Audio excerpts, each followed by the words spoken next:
ครับสบายดีและสวัสดีพี่น้อง FC ของบอบ่นำกันเบิดสุขูสุคนพี่น้องเอ้ยมาเบิ่งคอมเมนต์ที่ FC หลายท่านเพิ่นเนาะ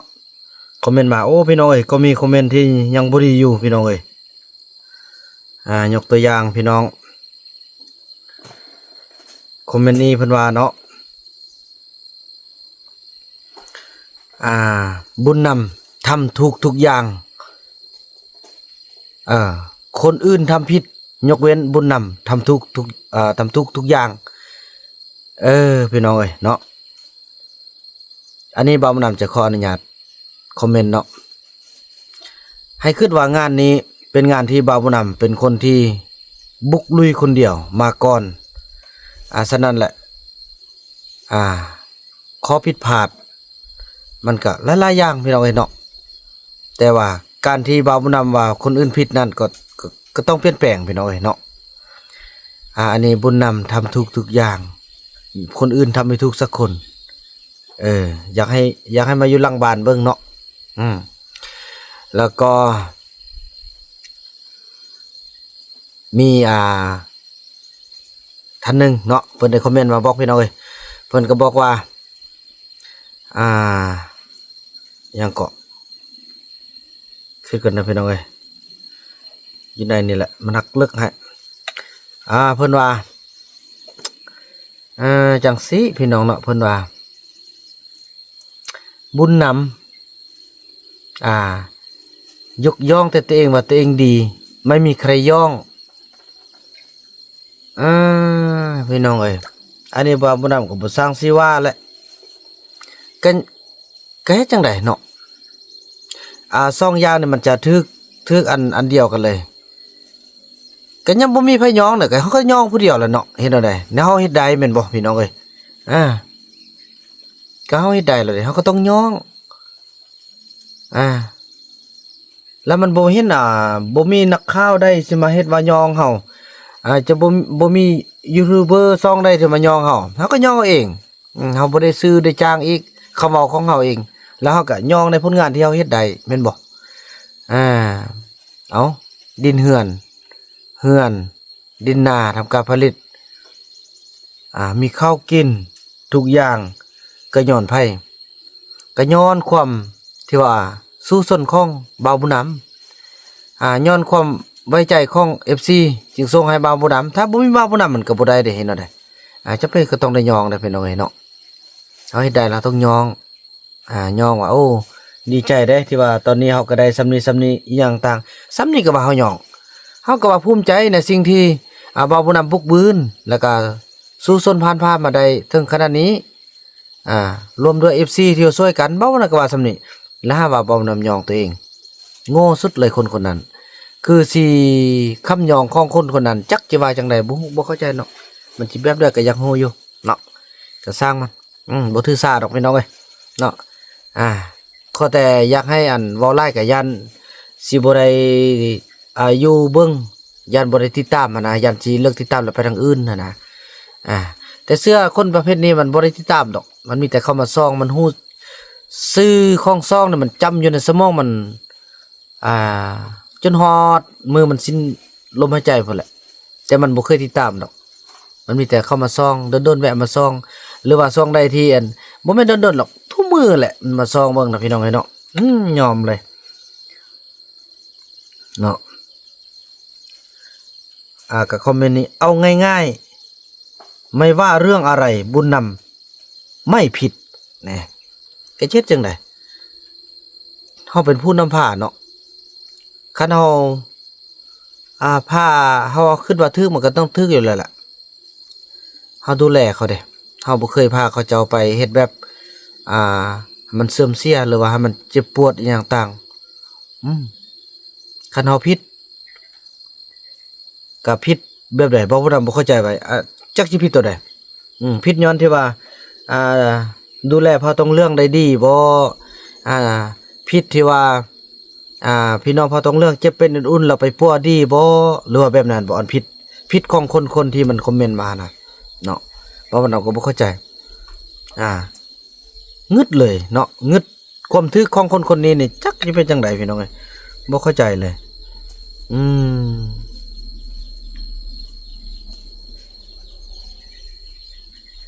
แล้วก็ยังมีบางคนเป็นความเพียรน้องเนาะ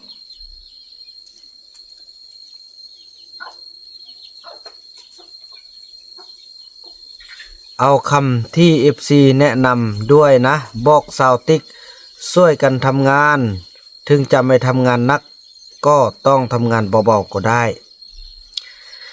อันนี้เบานำจะขออนุญาตในความเป็นห่วงเป็นใยเนาะก็ถือว่าอันนี้ตอบมาแล้วได้พี่น้องตอบพร้อมเลยเนาะก็ถือว่าจังสิพี่น้องเอ้ยสาวติ๊กนี่หลักๆแล้ว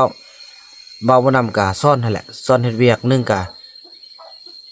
มาเบิ่งแล้วนี่ซาวติกนี่ก็โอเคเด้อพี่น้องเบิ่งลูกเนาะลูกคนนะจะอธิบายให้ฟังจะไปเฮ็ดเวียกหนักบ่ได้ย้อนหยังบุญรอดน่ะพอแต่ย่างออกไปก้าวเดียวก็ให้พี่น้องจะเฮ็ดแนวใดอีกจิซาวติกเนี่ยคือสุดที่อยากเฮ็ดพี่น้องเอ้ยแต่มันเฮ็ดบ่ได้เทื่อพี่น้องเนาะอย่าสุไปมองซาวติกในนั้นเรามีโทรศัพท์เบิ่งคนคว้าเห็นบ่ฮู้บ่ว่าซาวติกน่ะเราเล่นโทรศัพท์เราบ่ได้ลิ้นลาเด้พี่น้องเอ้ยเราเฮียนเด้เห็นบ่เราเบิ่งโทรศัพท์เห็นคนเขียวข้าวแล้วก็โอ้อ้ายแล้วก็มาบอกอ้ายนอกจากเขียวข้าวเขียวงามแบบนี้นะก็นั่นน่ะการเรียนรู้ของเขาแล้ววันนึงแล้วก็มาเห็นผู้บ่าวผู้ที่เขาเฮ็ดเวียกทำงานแล้วก็บอกว่าโอ้อ้ายเนี่ยผู้รอแบบนี้เด้ผู้ลาวนะคนลาวคนในเมืองผู้รอแบบนี้ดุมันอีกเด้เห็นบ่น่ะก็จังซั่นแหละแล้วเวียกที่สำคัญเนาะเวียกที่บ่าวดำใดแนะนำทุกมื้อน่ะก็คือนึ่งข้าวแตงอยู่เขากินให้บุญรอดกินเนาะเพราะว่ามีพ่อก็คือบ่มีหั่นแหละเนาะมีพวกก็คือบ่มีหั่นละมีแต่ซื้อคนมันบ่มีเด้เห็นบ่ได้เนาะเราก็จะได้ต้องซักเครื่องเนี่ยแล้วก็บ่ได้ขาดเด้มื้อนึงเราต้องอาบน้ำให้ลูกต้องซักเครื่องต้องแต่งกินต้องอนามัยรอบบ้านจังซั่นล่ะพี่น้องเอ้ยพอเบาน้ำจะบ่ไปถ่ายทำเรารายได้เนาะเพราะว่าเรามักเปิดเพลงนั่นแหละพี่น้องเอ้ยเราสลัดเด้เราฮู้ว่าบ่อยังให้ถ่ายคลิปแล้วก็เปิดเพลงดังๆคันเฮาเว้าก็แล้วก็มอดเนาะแต่ก็คือว่าแหละแต่ว่าเฮาอยากให้เขาเป็นอิสระเพราะมันบ่ถึงยามพี่น้องเอ้ยเนาะเบานำข้อนำล่ะมันบ่ถึงยามถ้าถึงยามบ่นำจะจัดการเองแผนที่เบานำวางไว้จะบอกเลยกับซาวติกเนี่ยหนึ่งก็คือว่าตอนนี้ก็สุดยอดแล้วเนาะจนเฮ็ดให้ตัวเองพัฒนาได้ซ่องมาก็คือฮู้จักสงวนตัวซ้ำมาก็อยู่ดูแลบุญหลอดบ่ให้บุญหลอดเข้าป่าสำคัญคือบุญหลอดบ่าวบุญนำปันมากับมือแต่แท้เนี่ยแหละบุญหลอดพี่น้องเอ้ยเนาะก็ถือว่าตัดใส่แห่แล่ใส่บือไปเอายามาต้มจนบ่ผิดกรรมบ่ผิดเดือนแล้วจนหลอดฮอดซุมื้อนี้พี่น้องเอ้ยฉะนั้นแหละบุญหลอดเป็นคนที่บ่าวบุญนำปั่นมาแท้ๆกับเลือดกับไส้แท้ๆแล้วพี่น้องเอ้ยเนาะฉะนั้นบ่าวบุญนำก็จะดีเนาะที่ว่าบ่ให้เห็นบ่สุดอันบ่มีโทรศัพท์ตะกี้น่ะเข้าไปบ่าวบุญนำจนให้บุญรอดจะขึ้นรถทางที่ว่าบุญรอดบ่อยากไปแต่ก็ฟื้นใจติ๊กบ่ได้เพราะว่ายังพอมันยังผู้น้อยเห็นบ่ย่างไปนางมุกก็ยูไปน้ำตาจนตกมาฮอดอันนี้ภาพตัวนั้นบ่มีอีกแล้วเราเล่นโทรศัพท์เราก็เบิ่งลูกเราฉะนั้นแหละขอเฮาทุกคนอย่าไปก้าวไกลเนาะว่าเรื่องนางติ๊กก็เข้าใจที่เป็นห่วงแต่ขอให้เข้าใจเบามันนำว่ามันบ่ถึงเวลาของมันเถอะเนาะเวลาของมันที่ดีที่สุดคือบุญรอดพร้อมที่จะเข้าเหียนบ่าวก่อนนั้นเนาะบ่าวมันนำก็จะให้สาวติ๊ก25มีคู่มีคิงมีลูกแทนตึมผู้หนึงฉะนั้นแหละลูกคนเดียวน่ะเราจะบ่ยอมปล่อยวางเด็ดขาด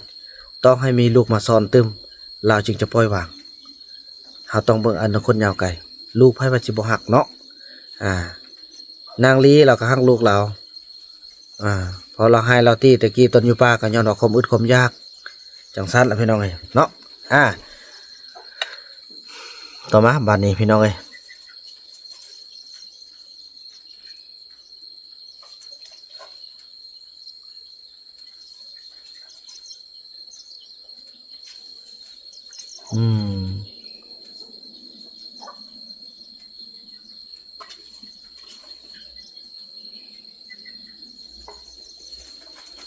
ก็ถือว่ายังมีหลายคอมเมนต์พี่น้องเนาะแล้วก็คอมเมนต์ยังมีหมายถึงพี่น้องเกี่ยวกับว่าเรื่องของครอบครัวเขาอย่าไปเสือกอย่าไปยุ่งอันนี้ก็เว้าแล้วเว้าอีกเนาะมันคือครอบครัวค่อยเองพวกเขาคือสมาชิกของครอบครัวของค่อยฉะนั้นค่อยต้องได้ดูแลเขาเนาะพี่น้องจังซั่นแหละพี่น้องเอ้ยตอนนี้ก็อยู่รอท่าเบาคุณมาส่งข้าวหาเด็กน้อยก็บ่เห็นปานนี้พี่น้องเอ้ยเนาะก็บ่ทันมาเนาะคิดว่าสิไปจะสามารถยังค่ารอรถแมคโครที่มาจกน้องป่าพี่น้องเอ้ยบ่าวนำก็บ่สร้างสิว่าเลยใจนี่อยู่ป่าพุ่นแล้วคันบ่าวนำฮู้เนี่ยบ่าวนำไปแล้วพี่น้องเอ้ยบ้านบ่าวนำฮู้จุดอยู่เนาะถ้ามันจุดที่บ่าวนำเคยไปน่ะบ่าวนำไปแล้วเนาะไปผู้เดียวบ่าวนำก็ไปบ่าวนำบ่ได้ยานอันนี้นี่บ่าวนำบ่ฮู้พี่น้องเอ้ยป่าที่เส้นไก่เนาะความกวางนี่โอ้น่าเช็ดเลยพี่น้องเอ้ยเนาะ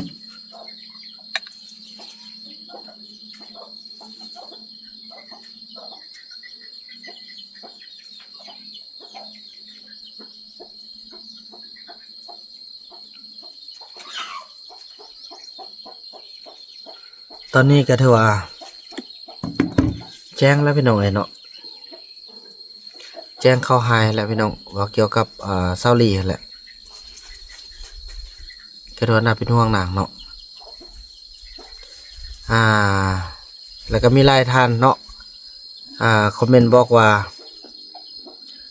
ย้อนบ่าวบุญนำเองตัดสิ้นเนี่ยก็ไปโทษไพ่โทษบุญนำมาแหละถ้าบ่าวไรฮักเป็นดังที่ว่านะว่าเอาไว้จังงานไว้อย่างต่างนะให้เข้าใจจังซี่พี่น้องเลย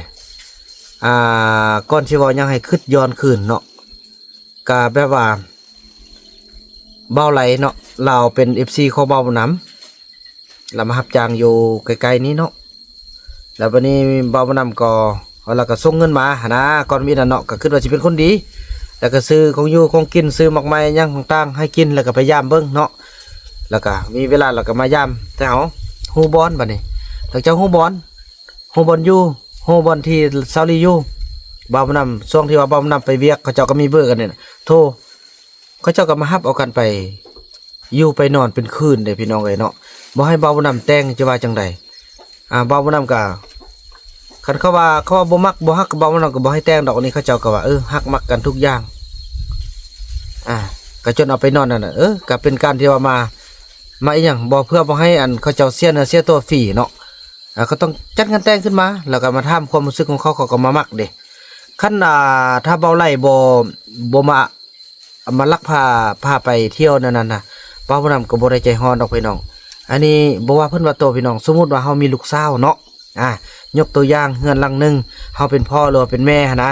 มีลูกสาวแล้วเฮาไปทำงานซินะกลับมาบ่เห็นลูกสาวแล้วผู้บ่าวพาตัวลักพาตัวไปเที่ยวโดยที่บ่บอกเฮาจักเทื่อจักความหั่นนะไปมาแล้วยากบ่ยากมันก็แน่นอนอยู่แล้วเนาะผู้หญิงกับผู้ชายนะคันไปนำกันคืนนึงมันก็บ่มีหยังจิเหลือแล้วล่ะพอเขาพร้อมกันเด้ฉะนั้นแหละบ่าวนาก็ต้องได้จัดการพี่น้องเฮาเป็นซ้ำกับพ่อแม่แหละเฮาก็ต้องได้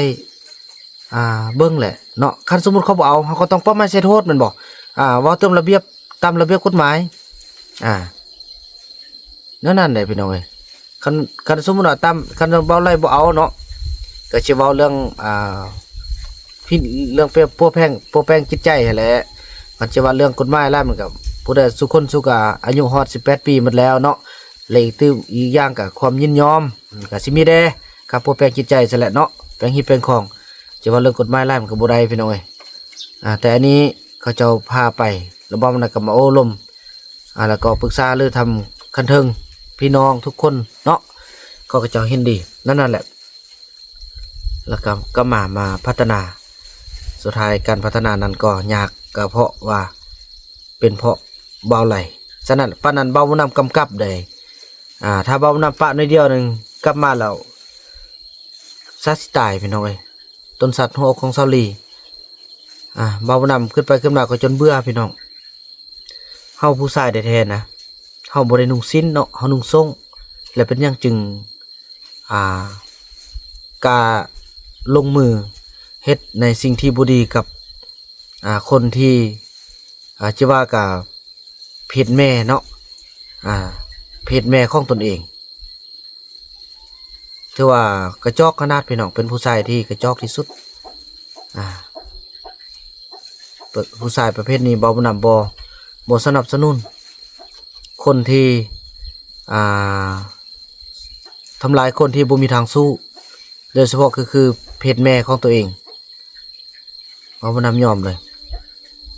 เดี๋ยวนี้ก็ลองลุ้นต่อไปแล้วพี่น้องก็บ่สร้างสิว่าหยังเทื่อเนาะเบิ่งเหตุการณ์เริ่มมื้อแรงนี่แหละเนาะพี่น้องจังซั่นแล้วพี่น้องเอ้ยเบิ่งคอมเมนต์ตึมก่อนเนาะอ้อยเริ่มตายพี่น้องเอ้ยเบิ่งไลฟ์บ่ได้พอดีตะเว้นมันมาทางนี้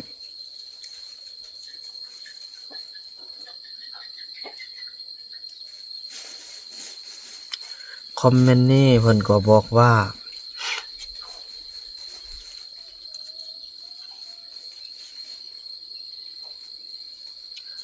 สมควรแล้วที่แนะนำเขาบุญนำเป็นหัวหน้าครอบครัวนะเงินบุญนำต้องบริหารเองนี่จังซี่เนาะคนที่เพิ่นเข้าใจเนาะเฮาเป็นหัวหน้าครอบครัวมันเป็นเรื่องของเฮาบ่ได้ยุ่งเรื่องของคนอื่นเขาเจ้ามายุ่งกับเฮาเองเขาเจ้ามาแบบลูกแบบเตาแบบสมาชิกแบบที่ดีเฮาก็บ่ว่าเนาะอันนี้มาแบบหายเฮาก็ต้องหายแหละพี่น้องเฮ็ดอะไรเนาะ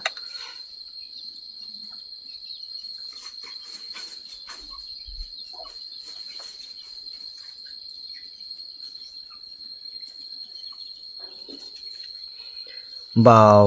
ไล่กับสาวลีจะเลิกลากันบ่ไปบ่ฟันน่าจะแม่นเลิกลากันบ่คิดบ่ฟันบ่สิว่าประมาณนี้แหละพี่น้องเนาะ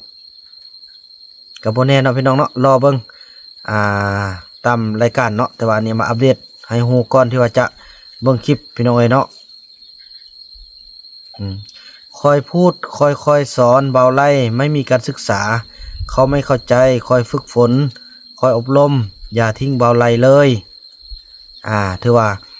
การที่ว่าอบรมของเบาบ่นำนี่สุดที่แล้วพี่น้องใกล้นี่บ่มีอีกแล้วเว้าดีก็เว้าร้ายก็เว้าสี่ทิศเยื้องทางอะไรก็เว้ากะบ่ฟังพี่น้องเอ้ยไปมาฮู้บ่ย้านเฮาเด้พี่น้องเอ้ยถ้าแม่นเราบ่แม่นคนอันพิการนี่เบาบ่นำสิย้านโดแต่นี่เราเป็นคนพิการเนาะแบบนี้น่ะโอ้ยมาเป็น10เบาบ่นำก็บ่ย้านปานนั้นยังมาจีตาใส่เบาบ่นำคืนได้พี่น้องเอ้ยเนาะฉะนั้นแหละบ่เหมาะสมเลยเนาะบ่เหมาะสมอีหลี